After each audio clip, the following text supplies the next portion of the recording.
was a difficult it was a difficult process. It was the most difficult creative process I've ever gone through. I feel like you're dropping these gems, but you're not preaching at us. It's not didactic. You allowing your story to do the work. So I'm going to assume that was probably part of the goal. And I want to know, what was your writing process like in regards to what you decided to keep in and take out?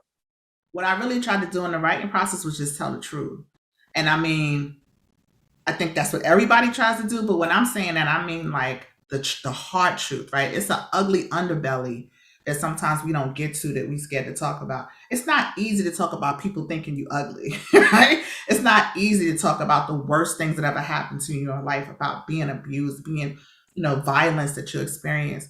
But I needed to say it. I needed to say it out loud for myself first and foremost, because there's also something about facing that. It's like facing your fears almost. And then there's another part that's like, if I need to say it for myself, there's somebody else that needs to hear it too. It hurt. It really hurt. A lot of the stuff around my mom was really, really difficult. And but I needed to I just needed to get it out. And I think that when you love people, like when you have people in your life, and you love them, we find ways to soften the experiences just so we can live with it, right?